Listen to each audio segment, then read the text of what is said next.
On today's episode of the Finish Line, me, Richmond, and the Triple OG Mr. BallGame, we will discuss if fourth quarter play is really the last step needed for Tua Tagovailoa's growth and development as a quarterback at the NFL level. Also, we will discuss if the Miami Dolphins are the safest bet to win the AFC East. And we know there's been a discussion going around on X lately about who the top coaches in Miami Dolphins history are. We will discuss that and give you our take. So do us a favor, smash the like button, subscribe if you are new, and as always, let's get into this.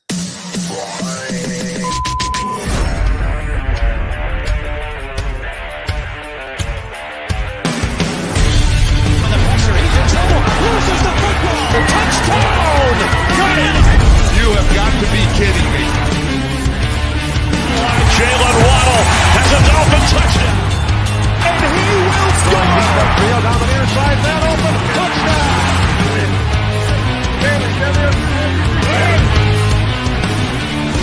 The run from Tua Tagovailoa. Touchdown! He's going deep. He's got it over the touchdown again.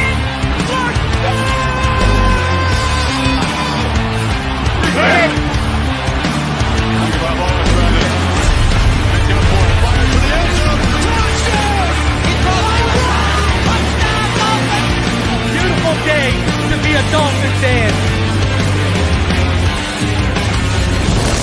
Let's go!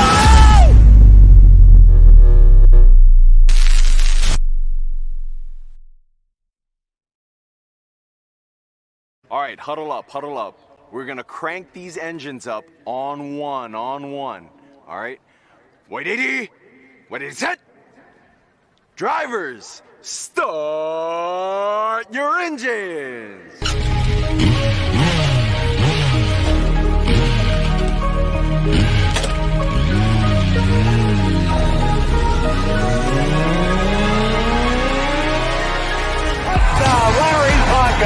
This is the Finish Line. I coached some great offensive linemen in the past. Larry Little, Dwight Stevenson, Jim Langer, all Hall of Famers, and Richmond Webb belongs to that same group. Here are your hosts, legendary Miami Dolphins left tackle Richmond Webb, Reason, and Mr. BallGame.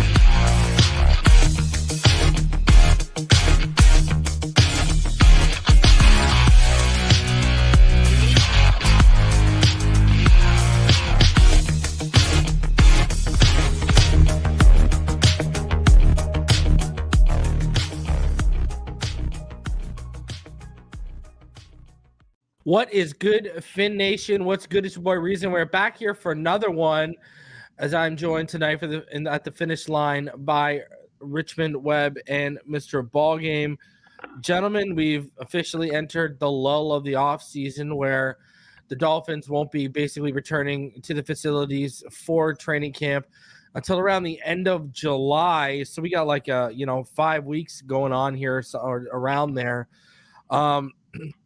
How are you guys feeling heading into the slowest part of the year? Really, I mean, people, say the league stays busy after the Super Bowl through free agency and the draft, and then this is really, where we're in the down period, because even after the draft, you got rookie mini camp, OTAs, et cetera, et cetera. This is where we feel we're really getting into the lull of the offseason. So, Richmond, how are you feeling in this lull in the offseason? And I'm sure you have some memories of enjoying this 6-week vacation. Maybe this is when you went and hit those sandy Caribbean beaches and your, Docker shoes with no socks on and those shorts you were rocking back in the day. Sure. Yeah, I feel good, man. Glad to be back on with you guys.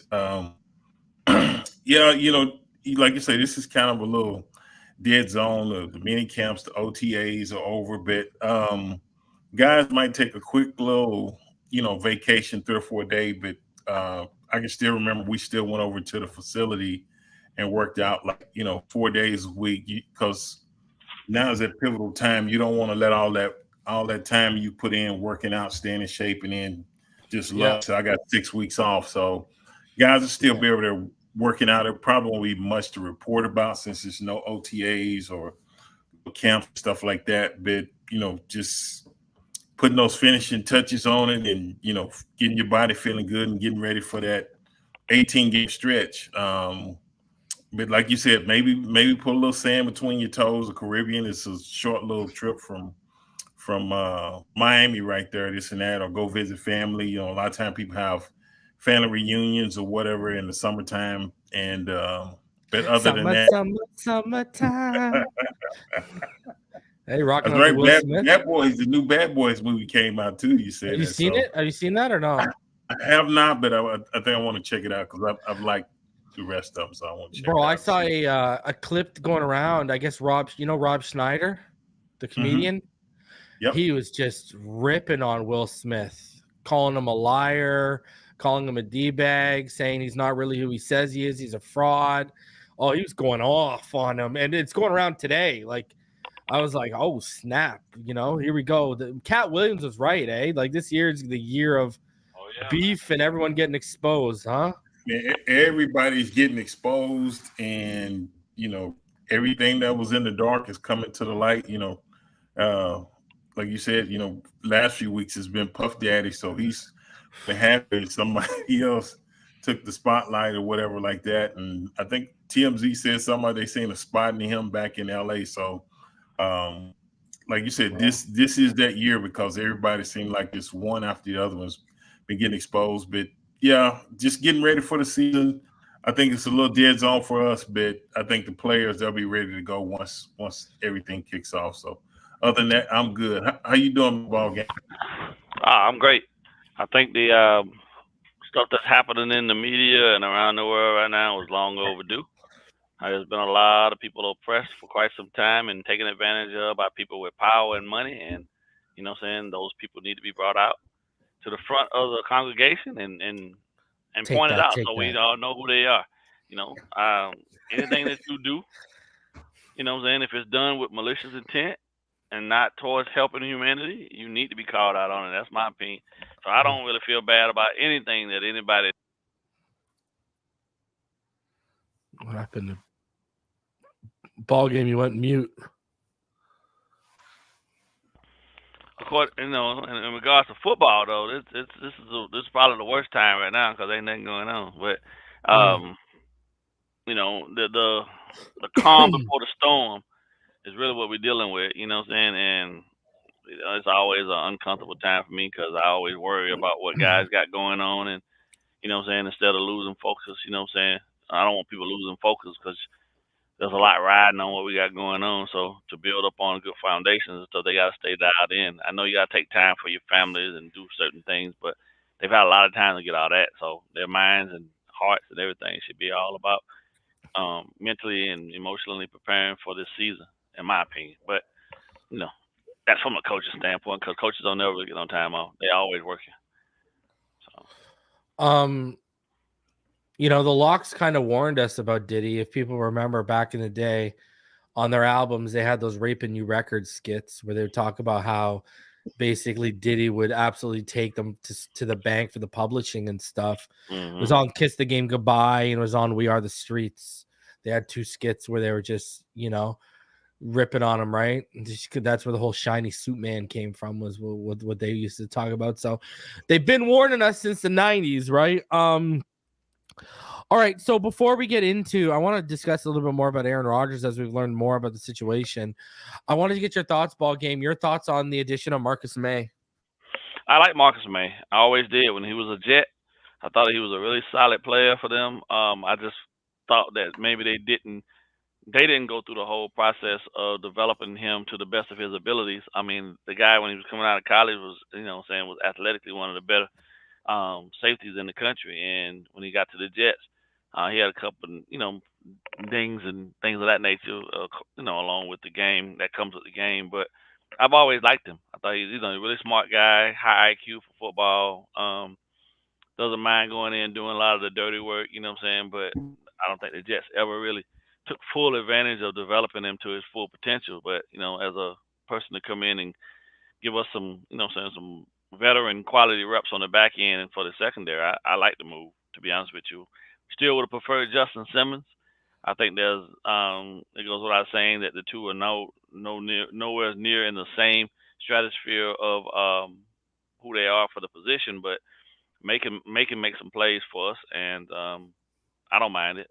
I think it's a really smart, effective, cheap move, for the team. That's not going to want to hurt our pockets, but he'll be able to provide some veteran guidance, and and some quality plays. I think he's got a little left in the tank, so I'm okay with it. I wanted to get your thoughts on Aaron Rodgers in the situation. I mean, Richmond, you were around when Marino popped his Achilles, and but how long had Marino been with Shula at that time? How long had Marino been with the offensive line and the weapons by that time? There was a big time familiarity with Dan Marino and the offense, but he still showed up for all the offseason work. I want to get your thoughts, and let's start with you, Richmond. Like, if you were an offensive lineman for the Jets right now, and Aaron Rodgers, he really only had last offseason with the team. He played 6 snaps, and then he was pretty much, his season was a wrap last year. And now he's got an unexcused absence that they knew about. He's on vacation, apparently. The word on the street is he's like literally just out on vacation overseas. When with this team, all the hypes, I've talked about it, unjustified hype, with a lot of people predicting them to potentially win the AFC East or make the playoffs. I just don't see it. With all this pressure surrounding the owner, the GM Joe Douglas, as well as Robert Saleh, because if you don't get it right this year, he might be gone. And then also on Aaron Rodgers, 40 years old, coming off that injury, to deliver. Are you, as a former player and taking it from the standpoint of putting yourselves in the shoes of one of those offensive linemen, are you shocked that he's kind of putting continuing development with the New York Jets on the back burner? I am, and I look at it from this perspective. Like you say, he's 40 years old.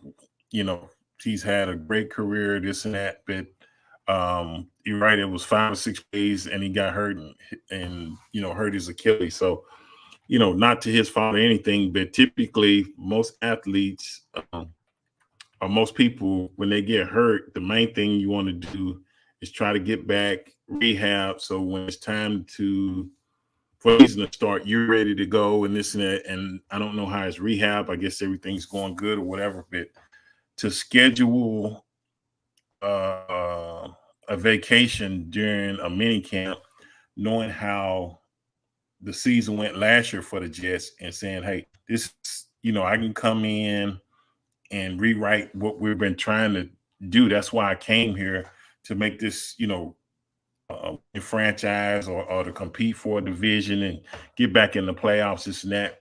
And then for, you to have a vacation out the country, that doesn't look good. And I knew something was up. I didn't know exactly where he was, but I'm sure like if he was on vacation, the coach and everybody knew, but to schedule a vacation during, like you say, the last little mini camp or whatever, I think that could have been scheduled another way. And I think the coach is saying something like he needs to be fined just to kind of cover his butt. I think you're right. I think he's on the hot seat. If it doesn't work out, you fight to get a guy in like that. And then, has a few years left because of his age and the amount of time he's played. But you're expecting this guy to be one of the leaders. So, this is one of the guys you expect around there and say, hey, yeah, I know I got hurt last year, but I want to show these guys that, I'm here to win this and that. It's almost like a total opposite approach that Tom Brady took when he left New England and went to Tampa Bay.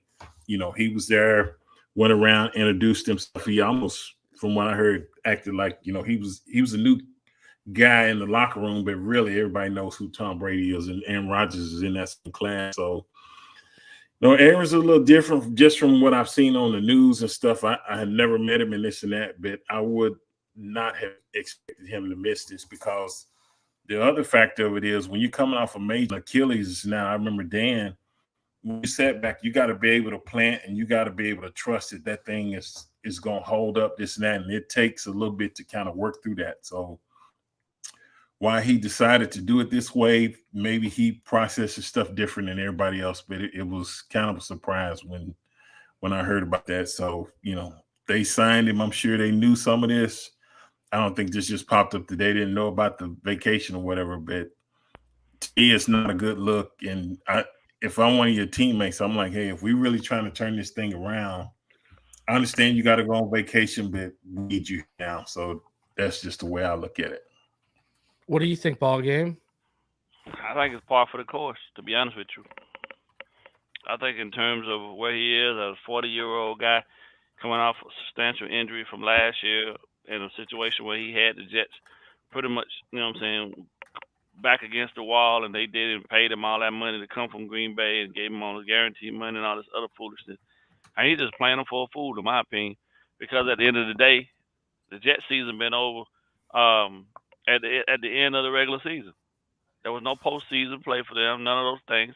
Players had already had plenty of time. You're talking about from February, well, you're talking about from January, essentially, all the way up to now. That's plenty of time to go pretty much anywhere you want in the world. And because the weather's not the same everywhere, and because, there are a lot of amazing places that it ain't cold, and the weather was just perfect. You could have had all this stuff out of the way.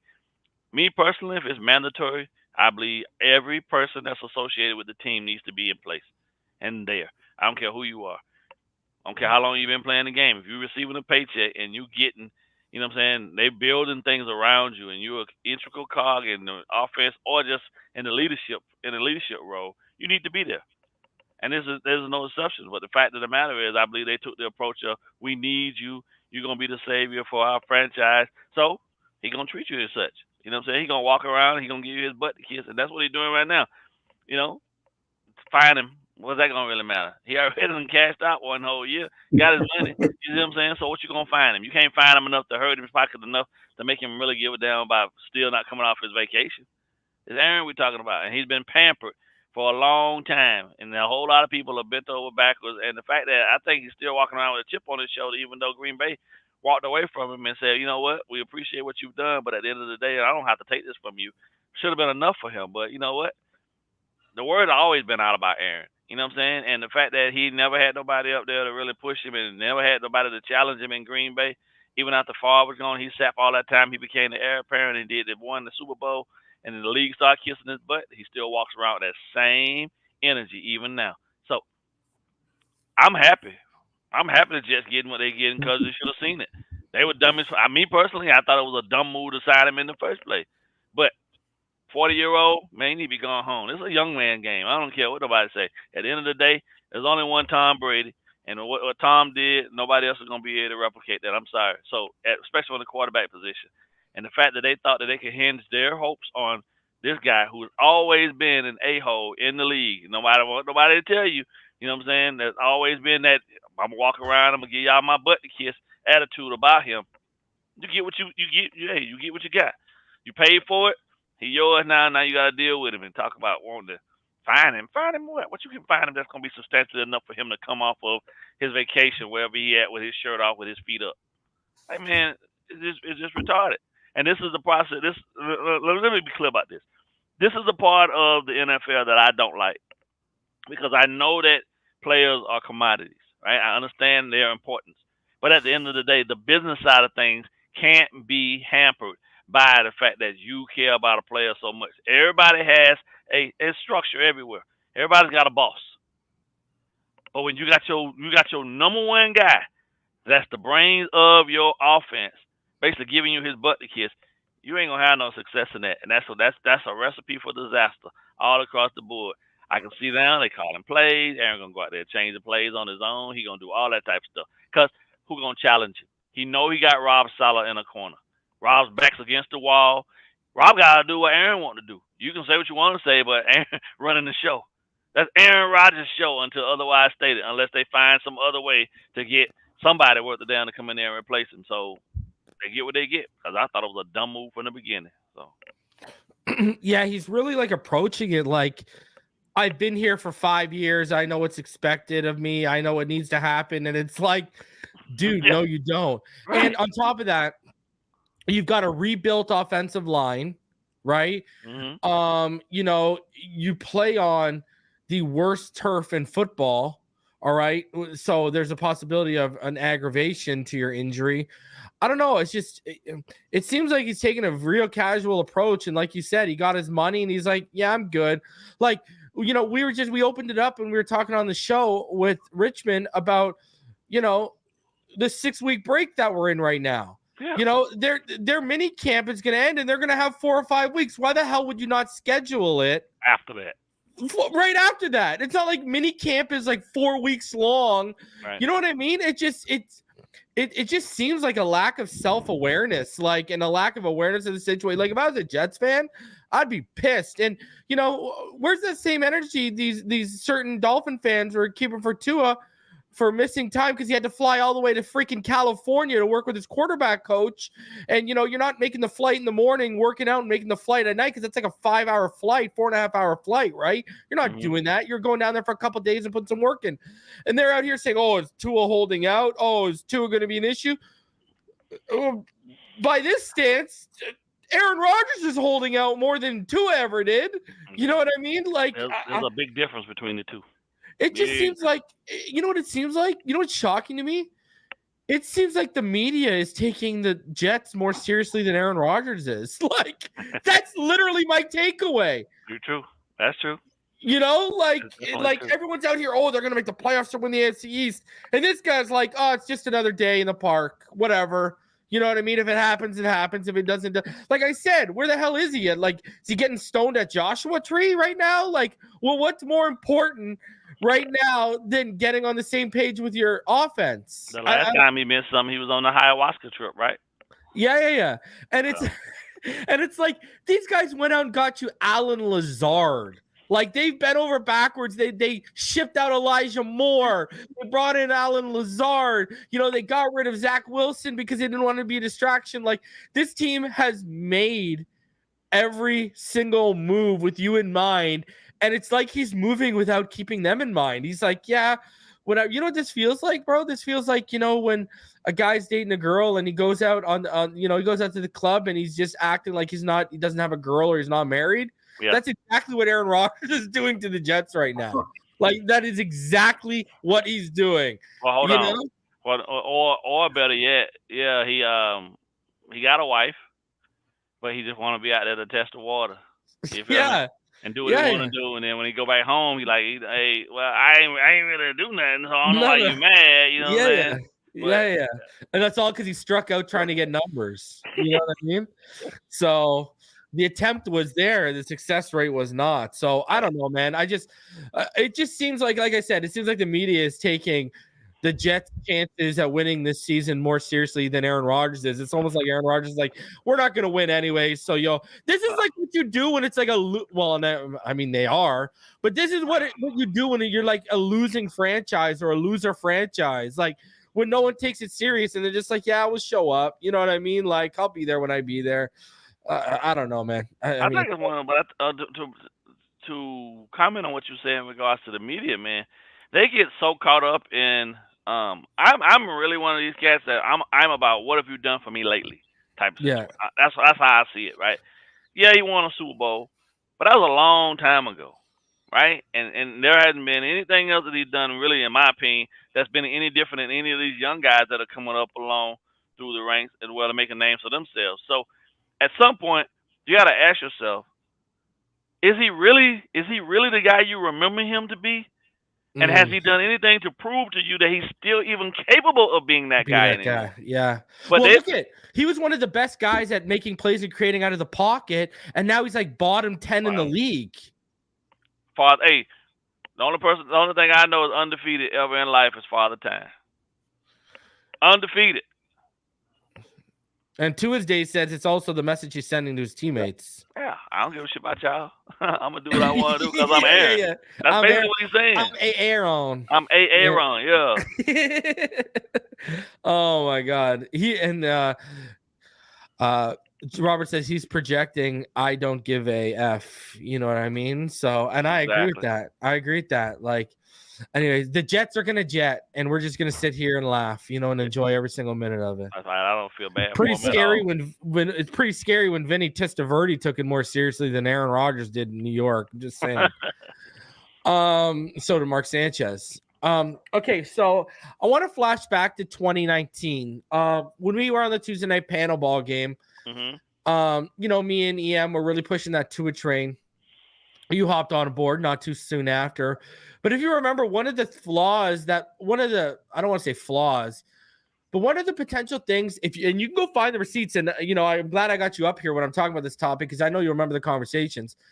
One of the things that worried me and EM was the fact that Alabama wouldn't finish out second halves or fourth quarters with their starting quarterback. That was something we would regularly bring up, right? And be like, that's a skill set. That's something you got to develop. You know what I mean? That's just, you got to develop that ice in the veins, right?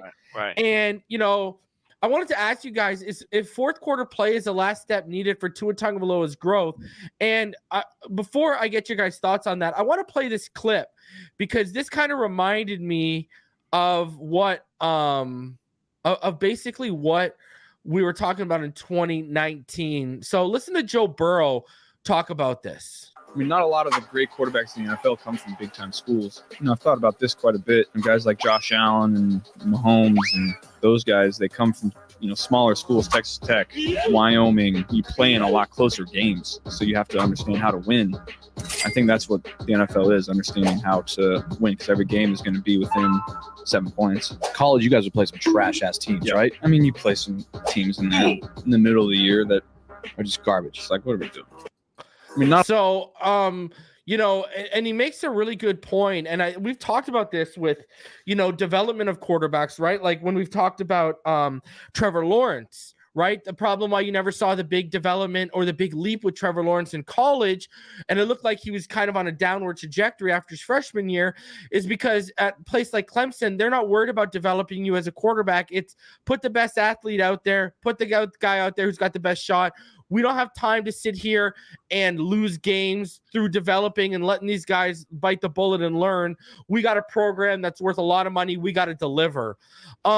You look at Tua Tagovailoa and you look at the Germany game, for example. You look at, and then we see certain games where you put the ball in his hands, like the Ravens game, and he wins it, in the final seconds after an epic comeback. So we've seen him do it. Look at the, Alabama, go back to Alabama when he's brought into the championship game, the national championship game, and he won it with that throw.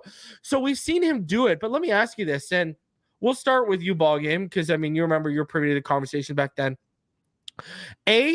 Do you think fourth quarter play is the last step needed for Tua Tagovailoa's growth? And B, do you think we're going through growing pains to an extent in that area in terms of lack of consistency of being able to deliver in fourth quarter moments? He either can or he can't.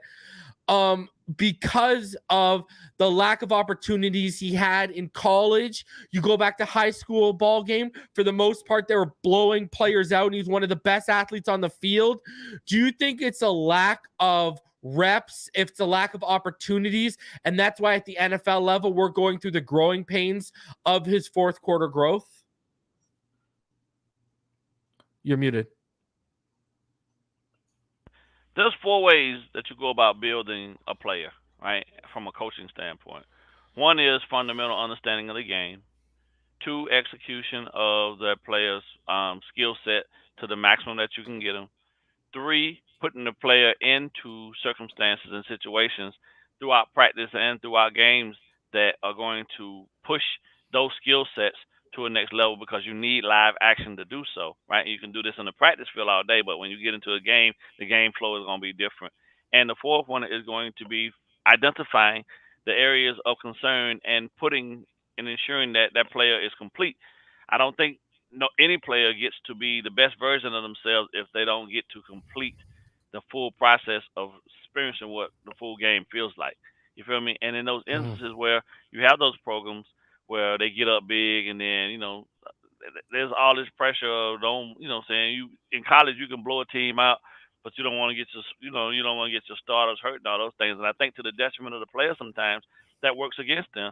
You know what I'm saying, to a larger degree, because in those games, like in NFL, is way different than the college game. Some games going deep into the fourth, and the game is still only a field goal difference. But if you got a guy who's never been in that position, right? That's like taking a kid fresh out of boot camp and sending them directly to Iraq without ever giving them any infantry training, right? You're not going to be prepared for that. Somebody's going to get hurt. Something bad is going to happen in that situation because he's not ready for it. And I do believe that to some degree we are actually having to go through these growing pains with Tua because he's never been at Alabama. He was never in those type of situations. The last time he was in a game that he probably shouldn't have been in, he got damn near his whole career damn near was taken from him because of the injury. Remember? So in those instances, right, I think coaches outcoach themselves and then put themselves in, and take away from a player's development by trying to not have those situations happen. But football is football. And what's already going to happen to a player is already predetermined, really, what it comes down to, just like life is. So, yes, to a larger degree, to answer your question, I think we are watching Tua's, we are going through the ebbs and flows of him being able to understand how to manage the game and the late aspects of games and things of that nature. And, sometimes it can be painful because we also have to factor in that at the same time Tua is going through these growing pains. We got a rookie head coach who's now going into his third year. That's also, so that becomes double the issues, right? And and it's hard. It's extremely difficult to navigate. It's not like all you have that. Andy. It's not like you have Andy Reid exactly. holding his hand like he learned with McNabb, right? And then now he's and then look at what he passed on to Patrick Mahomes, right? Exactly. Yeah.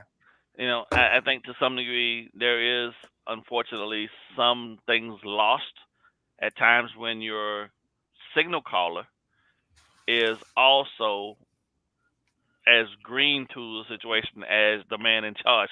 You know what I'm saying? If your quarterback is learning, your head coach can't be also learning. You feel me? But, that's what I said previously before. Mike's got to do an even better job of relying on all of the experience around him to help guide him through those areas that he needs to grow, because it is what it is. You know what I mean? Like, you can't have both. And the last thing, what it comes down to is that Tua has to really just recognize where he's falling short and ask to be put in those situations, right? Like when they're going through practice and stuff, they need to have full-fledged situations where it's late in the fourth quarter, like game time, like game active, like that's what we used to do. We had, the music out loud and everything, the crowd noise, all that stuff, and our quarterback had to actually simulated the atmosphere. Out. And he had to work through. Okay, we can't get you the signals right now, so you got to go to your armband, right? And you got to run the script. What's on the script, right? Until we can get the headset working again and get the signals going again and all that stuff. And that type of stuff gets everybody ready for it, though, not just the quarterback. And I don't know. I mean, I think that's something that Mike really needs to take a look at, because you can't have fourth quarter collapses. Like, you just can't afford to at this level because the expectations are extremely high. So yeah, we are watching it. We are watching it unfold right in front of us. What do you think about that, Richmond? What do you think about that whole, is fourth quarter play the last step needed for Tua's growth? And, are we going through the growing pains right now because of his lack of opportunities in high school and college? I mean, you saw a guy at Texas A&M, Johnny Manziel, who was absolutely ice in his veins in fourth quarter situations. I mean, we saw what he did to Alabama and such like that. I mean, they call, the stadium the house that Johnny built, right? You've seen, but then when it came to the pro level, I mean, he was an absolute trash show. And that was just because of lack of preparation and obviously his habits and stuff like that. What are your thoughts on that whole take? Especially, do you think it's a lack of reps and opportunities dating back to high school and college? I think that can play a factor in there. I think when if you look at schools like Alabama, Ohio State, they're always in the college playoffs. So they're getting the cream of the crop every year. So it's not just quarterback, it's receivers, it's offensive line, it's defensive line, it's cornerbacks. You know, Alabama probably puts 4 or 5 first round guys at first pick. So it's like that's not normal. And to do it consistently year in, year out, most coaches, when you got a program built like that, those guys are not going to finish out the game. So, I think that's with time and experiences. And I think BallGame brought up a good point as well. It's not just Tua, but the coach got to make adjustments too. He said we do have a young coach, and we've talked about it before. I think it's been times where he could have made adjustments when people want to figure out what you're doing or whatever. You got to be able to make adjustments and say, okay, I see they figured out what we're trying to attack. We're going to give them the same look, but we're going to do this instead of that. And then I think on Fridays, when we do 2-minute situation, wouldn't normally be fourth quarter, but we would do simulation like BallGame was saying, and we might have a 2-minute drill, and it might be you need to go 40 yards and you need a touchdown, or you might need to go 60 yards. You got a minute and a half, and you need a field goal. So it will give you different situations, and you might have one timeout, you might have two, you might have no. They would try to put us in different situations, and so it is a learning process.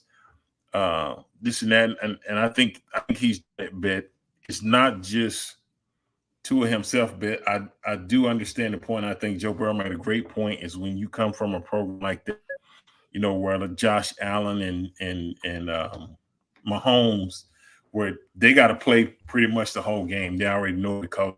They'll win some games, but in some games, if they got to finish it out in order for them to have an opportunity to win. So that's not new to them. Where I think with Tua and them, sometime I think with him, you also got to look at it and say, okay, it's been so easy to score because of Alabama athletes you had at Alabama, and we have great athletes here. But knowing that, hey, you might be down 10 points, but you still got a quarter and a half, and you don't have to just score like this.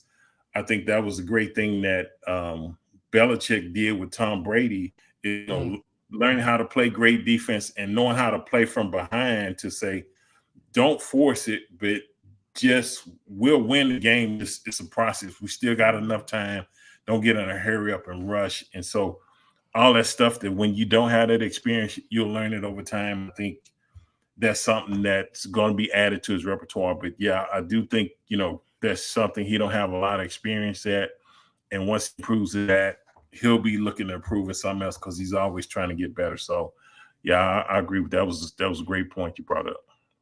Yeah, I mean, you know, like, I know people we're in a microwave society and they want things right away and they want success right away. And they think Patrick Mahomes, they grow on trees. You know, they don't really realize one of the most cerebral and best processing quarterbacks of all time, Peyton Manning, took 6 years to win a playoff game. And look at the weapons he had before, and they still couldn't win a playoff game, right? Like, he had weapons and he had great teams. You know, Drew Brees took 4 or 5 years to win his first playoff game, and he had Marty Schottenheimer, who was doing a fantastic job as a coach, and, you know, was an experienced coach, and they had pretty stacked rosters and just couldn't get it done. You know what I mean? It's just, and I think that's another part people aren't realizing is, you know, go back to 2019 when me and Miami Dolphin fan would talk about it. One thing that worried us was he doesn't play a lot in the second half. He doesn't play a lot of fourth quarters. And, you know, being that Joe Cool, being that guy with ice in his veins, that's an acquired skill. You know, that's not one of those things where you either have it or you don't. That's with reps and experience. And, you know, the good thing is he's not a complete disaster in fourth quarters. You know, if he was, we wouldn't have came back against the Ravens like we did. You know what I mean? We wouldn't have finished the job in December to make us go to the playoffs against Dallas if he was a disaster, right? The problem is, I think it just comes down to another one of those things.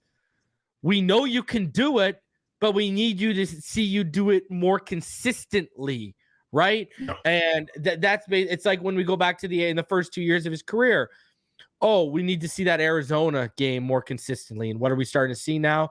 That Arizona game more consistently that we saw in the first year. And, that's another issue with Tua. A lot of people don't want to accept the fact you basically have to void those first 2 years. And you basically have to start judging them from 2022 to where we are right now. They don't want to accept. And the offense, I didn't mean to cut you off, but the offense we were running, offensive coordinator that favored another quarterback over him, having to deal with those issues. And then even some games you can look at last year, if guys make catches, then we have a different, you know what I'm saying? So it's not just a situation. I don't want people to just focus and say he's the only one that's got to make changes. Everybody has got to get better. Mm-hmm. Sometimes you got to make a clutch catch. You know what I'm saying? You got to grab it and hold. It might not be a perfect pass, but sometimes you got to come up with it. And that's when you start to make that growth and move to the next level as a team. Yeah, agreed, 110%. You know what I mean? That's why Tyreek Hill was sat down by Mike McDaniel after L'Jarius Sneed was putting him on his ass in press, right? Jamming him at the line and saying, yo, you're supposed to be the best player in the league. You got to be better than that. Even he was always be willing to challenge your superstars. Yeah, especially exactly. If they're not acting as such. Yeah. So let's stick with head coaches. Now, Richmond, we know you played under the best head coach in the history of football, let alone the Miami Dolphins and the Dawn. But something that's been going on social media the last couple of days is discussion because Pro Football Network put out their top 5 coaches in Miami Dolphins history. And this has kind of sparked a discussion on who the best coaches in Dolphins history are. And I mean, this is what their list was. And it was Don Shula at 1, Jimmy Johnson at 2, Mike McDaniel at 3, Dave Wannstedt at 4, Brian Flores at 5. Now, for me, I don't think Brian Flores should be on this list. I think he should be replaced by Tony Sperano. I mean, the guy won our last division with Tony Sperano. Put some goddamn respect on that man's name, please. Yeah. And I mean, the innovation of the Wildcat alone, I mean, come on. I mean, he innovated. I mean, he changed the face of the league for like a year and a bit, man. And you still see the Wildcat used sparingly by all teams around the league, even to this day. Now, I wanted to get your guys' thoughts on this. Shula's on this list, and obviously he has a 650 winning percentage. Dave Wannstedt has the second high. I mean, we're not going to count Todd Bowles because he only coached 3 games. Right. But if you go by people who coach, 10 or more games for the Miami Dolphins, Dave Wannstedt has the second highest winning percentage. Right, he also won a division, that's why he's on this list. Right. Mike McDaniel right now has the 3rd highest winning percentage of all Dolphins coaches ever. 4th is Jimmy Johnson. I want to get your guys' thoughts on this. We'll start with the man who played with Shula, Richmond. You overlapped with Jimmy, right? You overlapped with Jimmy, right? And you knew Dave Wannstedt, right? You were familiar with Dave Wannstedt, right? Okay. We won the last division, okay. So you look at these. Give me who would your be? You don't have to give me an order. We know Don's number 1. You can give me an order if you want, but who, based on who you played under 3 guys in this list. Who would be your top 5 coaches in Miami Dolphins history? Yeah, definitely Coach Shula. That's hands down. It kind of changed the culture as far as, the way reestablishing the defense. I think when I first got here, we were really good on offense. We had great defensive players, but it was nothing like when Jimmy came in and transformed. And that's when we got the Darryl Gardner, the Zach Thomas, Jason Taylor, the Patrick Surtain, the Sam Madison, guys like that. And so really, we had one of the top defenses in the league. So I would put Jimmy on that list. I think Dave, like you said, he won a championship a bit. He really benefited from what Jimmy left. His mom passed and this and that. So like you say, Sperano, he won a division. I think you could put Mike on here. He's on the up and coming bit. I think once he wins the division, I think he's definitely. I really like Coach McDaniel. He just hadn't. We're right at the door. We just hadn't crushed through. But it was tough for me because it's hard to kind of compile this when a lot of these guys only been coaching 3 or 4 years and this and that. But those four for sure. I would definitely have on the list. So I guess that would be Coach Shula for sure, Jimmy. I guess whoever would be that, it'll be Wanstead, Mike, and Sperano because he won a division, and that's the thing. He didn't win a playoff game, but last playoff game. So that I think that's the push now, and I think that's been brought to attention. I saw something on Twitter where the meetings are starting at 24 after or something like that because we hadn't won a playoff game in 24 years. So what I like about that is he's just not coaching to win. He understands the history, and Miami was always, from the time I got there and before, even if we didn't win a Super Bowl, we were always a team that competed and either won a division or we would at least make it to the playoffs.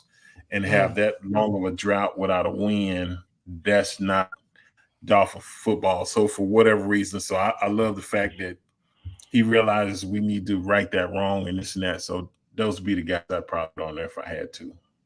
Where would you sit, BallGame? Would your list look similar? Yeah, we talked today when I was driving in, and we both mentioned, that Wanstead should have been on the list, and that I remember Sperano because of the division win and things like that. But I think, when you obviously Shula's at the top until somebody surpasses what he's done. Jimmy, I would actually put Wanstead and Jimmy 2A, 2B type of because obviously Wanstead benefited from what Jimmy left behind for him and had put in place, and then I think Mike's going to surpass both of them this year in terms of jumping up there and being cemented right there at number 2. It's hard though when you think about it though because there's a lot of coaches, man, but like not a lot of success with them. And that was frustrating. And we actually don't have a big list of coaches, right? We're not, it's not massive. I mean, what do we got? 3, 6, 9, 12, 14 coaches in the history of this franchise. That's not a lot. No. Now it's not the Steelers where we've had like 6. You know what I mean? But do you guys think Jimmy Johnson, if his mother didn't pass away, he would have been here for much longer? Well, that's hard to say. But I think it's tough to say because a guy like that, man, who had the success he had in college and stuff like that, somebody was gonna be knocking on his door, regardless, for a bigger, better position. You know what I'm saying? Because the Dolphins weren't a sexy team, and then look who wound up luring them away was the Cowboys. You know what I'm saying? Yeah. And I don't know, man. That's a hard one. I think sometimes that coaches come in with good game plans of how they want to execute things. He had to win over the players first, right? Because he ran a tighter ship than most.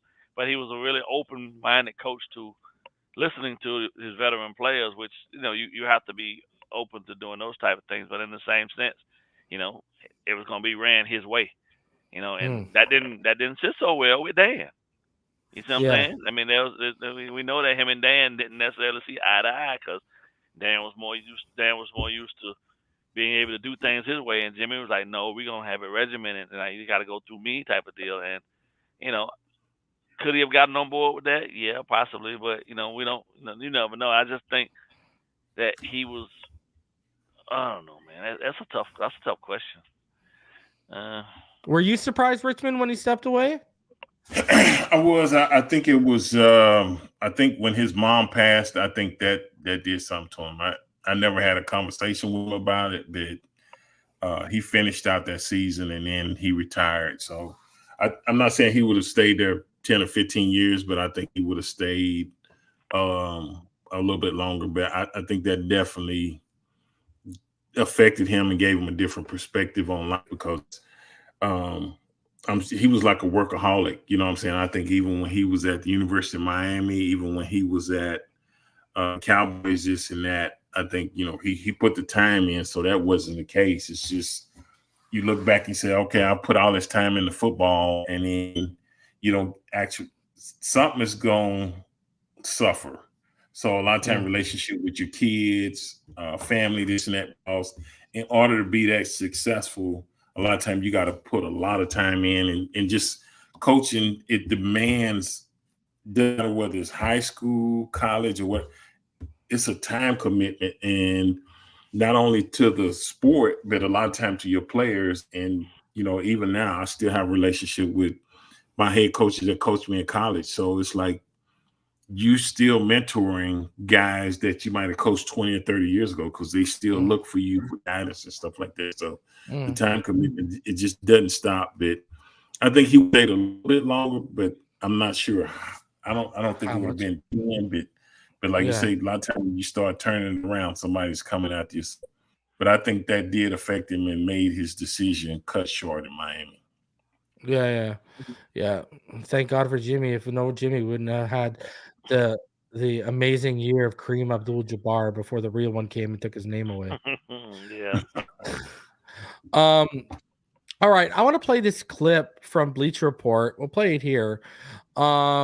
And I wanted to get your guys' thoughts on this. Listen to what this analyst on Bleacher Report says regarding the Miami Dolphins being the safest bet to win the AFC East. And he's a Patriots analyst. At number 9 in the power rankings, at number 9, I have the Miami Dolphins. I think the Dolphins are one of the more interesting teams going into 2024 because I have no idea what to expect. I really don't. I think the AFC East is a crapshoot right now between the New York Jets, between the Buffalo Bills, and between the Miami Dolphins. I know this is going to tick a lot of people off watching this stream. I see a couple Bill fans in here. I don't have the Bills or the New York Jets in here. I think they are 11 and 12 right now because I really don't know what to make of Buffalo's offseason. Lost a ton of pieces. I believe 6 players that played over 50% of the snaps defensively for them last season are gone. They really had a sort of cap hell situation. The Jets, listen, yes, I'm a New England Patriot fan. I know more about Jet futility than just about anybody there is. It always seems like when things are going well for the Jets, they're never really going well for the Jets. I am very high on the Jets coming into this season. I am. I think they could very well, dare I say it, this is going to be a terrible jinx, I know it. Dare I say the Jets, if Aaron Rodgers plays the way we know Aaron Rodgers can play, they could very well win the AFC. Yes, I'm going that far. But in preseason power rankings, in minicamp, we're in June, I'm not putting the Jets in my top 10 yet. Basically, to preserve me from maybe looking like an idiot if things go the way they typically go for that franchise. Now, I think Miami had the least exciting offseason, either good or bad, in the AFC East. Obviously, New England made a lot of improvements, but Miami saw a couple of big names go out the door. Xavier Howard, obviously a sort of a cap casualty situation there. Christian Wilkins signing a mega deal with the Las Vegas Raiders, so he will not be on their defensive front. But I think this team is still very talented. They're very well coached. Tua Tagovailoa, obviously, if he can stay healthy, is going to be efficient in this offense, obviously led by Mike McDaniel. I think that Miami is the safest bet in the AFC East right now. That is why they're at number 9. Would you guys agree with that, or do you take the stance that I take? Because I don't agree with that. I think the Josh Allen and the Bills are the Josh Allen and the Bills are the boogeyman until proven otherwise for us. I mean, that's just what it is. Like, do I think this is the weakest that roster has been in the last couple of years and they're ripe for the taking? 110%. But we had our foot on their throat last year with a 3-game lead and couldn't stomp out the jugular. Now, could we put ourselves in the position to do that again this year? 110%. But are we going to finish the job? Where I come from is, until proven otherwise, the Bills and Josh Allen are pretty much our boogeymen right now, just like Tua and the Miami Dolphins are the boogeymen to the Patriots and the Jets right now. He's 11-0 against them. Well, what are your guys' thoughts on that? Would you say we're the safest bet, or is it one of those things where you're sitting where I'm at, where it's, yeah, we could do it, but you guys show me before I start saying you're the safest bet? BallGame, go ahead. Well, I think to be completely transparent, bro, I always felt like Josh hadn't really done anything for me to feel like he was a big threat anyway. I think it's just a mental issue, and the collapses by coaches. When it came down to the stretch in 4 quarters, the games were always relatively close. You know what I'm saying? There's only been a handful of blowouts, but you know what I'm saying? Buffalo went out and got him a safety blanket that was undeniable in Diggs. And I think when Diggs leaving, you know what I'm saying, and Gabe Davis being up out of there, I think the landscape's changed tremendously because he doesn't have those blankets anymore. And I still don't believe that Josh is this elite level of a quarterback that's just going to be able to go out and beat the top tier guys all on his own. I just don't see it. And with those changes happening, how that team has taken the losses through free agency and all sorts of other stuff that they had to deal with, I just don't see. I mean, again, bro, prove it to me, right? Every year that should be our mindset. And I get why people have them there, right? Because they don't have anything else, or they've had anything else because he's been there consistently. They've been winning the division, and it's that since the Patriots fell off. But you know, and the Dolphins are on this rebuild. But like, who is he really beating? What quarterback has he really beaten? I get that, but we're talking about the AFC East right now, and Josh Allen has, like, against the Dolphins in his career, Josh Allen has a passer rating of 110.1, 3,363 yards, 33 touchdowns. And remember, this is the guy who has the most interceptions over the last 4 years in the NFL. He only has 7 interceptions in 12 games against us with 33 touchdowns and 3,300 yards. I mean, he's had 400-yard games against us dating back to 2020. Like, I don't know, man. I get what you're saying, though, but we've been a dumpster fire, too, though, bro. So, like, you know what I'm saying? If we really look, and we're going to really be honest about this, there's no other team in our division that's really been anything other than a shell of themselves. Okay, for the last. We'll put it. And they weren't. So put it this way, though. Like, okay, since Mike McDaniel got here, okay, he's played us 4 times, all right? Right. Okay, he has a 400-yard game, a 304-yard game, a 320-yard game, and a 359-yard game. Okay, in that span, he has 2 of those were 4 touchdown games. 2 of them were 2 touchdown games. So he has 12 touchdowns, and he only has 2 interceptions. It came in the last game last year against us in the 4 games since McDaniel's been here. So this guy has, if you do the math, okay, since McDaniel's got here alone, he's got about 1,400 yards, 12 touchdowns, 2 interceptions, and his completion percentage is in like the low to mid 70s since even just McDaniel's been here. I give you all of that, bro, but I can also go back and look at each one of those games, and I can find at least 10 to 12 different defensive things that happened in trying to stop Josh that we failed to do. And I just think a lot of that comes down to the fact that 1, personnel, 2, lack of coaching, and lack of an identity and the times that were needed the most, right? But I don't think that's they were clearly farther along in their space of development in regards to what they gave to him to be dominant during that period. I get that. And I'm not going to take that away from them. Yeah, they thumped us. But I still don't believe, like, there's that big of a difference and gap now in between where we are and where they are. And I believe that actually we're actually better. We just got to do the one thing that they've been able to do in those games that you talked about against us. We just got to go out and prove it, right? McDermott, there's a huge skill gap between what McDermott knew during those times where he was learning and Josh was going. But, you know, they bandaged up a lot of things differently. They went out.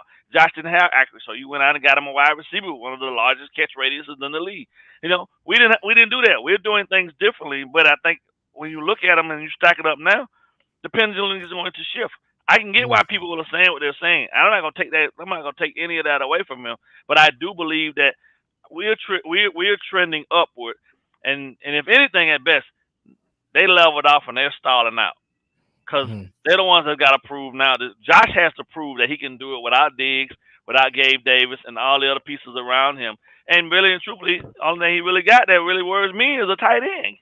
Kincaid. Yeah. You feel me? So, and our second level's gotten better to cover. Yeah, exactly. You know, and each year, right? I mean, we were a dumpster. Most people don't want to say this, but we were a dumpster fire.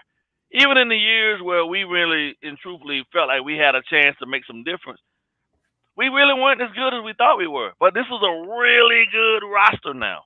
And I feel like this is really the first time that we can actually put the gloves on and effectively get into the ring with anyone in our division and beat the shit out of them, bro. Like, legitimately. And this might be the first time that you'll ever hear me say that. Like, every year, if you go back and watch the clips that we've talked about the Dolphins, I've always been a skeptic about something that I thought was going to haunt us later down the line that I just didn't see us have. Right? There was no killer instinct a lot of the time, and especially in the division. If you don't feel like if you don't go into the game against the Buffalo Bills wanting to smear their blood all over the field, that's gonna be a problem. You can't just beat them. You got to go and destroy them, because otherwise it ain't gonna matter. Winning by 1 point, winning by 3 points, when they've hung up and they beat you consistently at times by 25, 30 points, blowouts. That shit matters, bro. That's a mental that win game. get in game in 2020. That's mentally sticks with you. Richmond know what I'm talking about. It don't even matter if you beat a team by 1 point. That's not gratifying because they beat you by 25, 30. Yeah. You feel me? They dragged you. They dragged their nuts across your forehead. Yeah. As a grown man, it's hard to stomach that. So we got to deal with that too. They got to go out and dominate this team, bro. But I think this team that we've assembled is the best team to possibly be able to do that. And I feel real confident about that. So for me, the Dolphins are the team to beat in the East this year, hands down. No other team is as talented as us, especially on the offensive side of the ball. Not even close. It is what it is. What do you think, Richmond? Where do you sit on this? Over 555 of you. Smash the like button if you knew. Where are you at with this? I'm trying to get over the drag the nuts across the forehead comment he just gave me. I was like, man, you have to do me like that by this bit. I think we should be the team. Like BallGame said, it's a mental thing. I think we got to approach the game like we did when we went up there in the playoffs with third string quarterback, and now we have a chance to win the game. We should have won that game. So I think it's a mindset where you got to consistently play that way. The other thing that in his comments that I didn't like, and I keep hearing people say that, is if Tua stays healthy, Tua stayed healthy last year. So don't keep putting that out there that he has an issue staying healthy. Yeah, he got injured, this and that. First thing was, can he do it? He did it last year, played all the games, this and that. So it's time to change that narrative to where people are saying, well, if we do this, if he stays healthy, that shouldn't keep coming up. It was an injury. It was unfortunate. He recovered from it. Let's move on and this and that. I think the way this team is built and stuff like that, if they go out and perform and play the way they play and play with attitude and with mental toughness that we know they can play with, and not have all the injuries we had like in the interior offensive line that affect parts of our offensive scheme, stuff like that. I think, yeah. So I believe we can do it. Of course, I'm biased in that, but I understand your point as well. You get the road goes through Buffalo, even though you look at it and say on paper we should do it. Yeah. You got to prove it. Until we prove it, and I think this is the year we do prove it. So that's what I'm saying. Well, I mean, like, reality is we should have swept them in 2022 if Josh Boyer did his job on 3rd and 17 with the defense, or if Tyreek Hill and Trent Sherfield, like you mentioned earlier, Richmond Webb, we had games over the last 2 years where if guys caught footballs, the outcomes are different. If Sherfield or Tyreek Hill finish, that drive off in the first half and with a touchdown, we win that game. You know what I mean? And if we would have won that game, we would have swept them in 2022 in McDaniels. So I also do agree we're on the cusp of it. I don't think we're far off from doing it. And like I said before, that guy who's talking, Nate LaJoie, he brought it up, and I agree with him. When you look at the defensive turnover, when you look at the turnover on the offense, specifically the wide receiver position, and who they're leaning on now to be the top guys, this is the most vulnerable they've been to their run as, AFC East division champs. I think this, and I look on paper and I agree. This is definitely from 1 to the projected 53. This is our best roster we fielded, even with the losses. Like, I know Nate brought up how we lost Xavier Howard, but I don't know if you guys saw my show yesterday. PFF ranked all the cornerbacks in the NFL. They had Jalen Ramsey at 5 or 6, and they had Kendall Fuller at number 8. And we were the only team with 2 corners in the top 8. So, you know, when you look at, they've gotten a little weaker. I forget the list. You can go look it up, PFF cornerback list. You know, like when they've gotten weaker at receiver, and then, you know, like BallGame said, I've mentioned, you know, hey, they're strong. It seems that the passing game strength this year could run through Dalton Kincaid, but we've gotten stronger at linebacker with guys who can cover. So it should make for a very interesting matchup this year. Week 2 is going to tell us a lot. Ladies and gentlemen, please do us a favor, smash the like button, subscribe if you're new. I'm going to be back tomorrow with Neil Driscoll around 5 o'clock. 4:45, sorry. So be on the lookout for that. And then another episode this Sunday of Dolphins After Dark at 8 p.m. So be out on the lookout for that. And hey, if anything breaks in between, I'll be live. Until then, smash the like button, subscribe if you're new, and I will see y'all on the next one.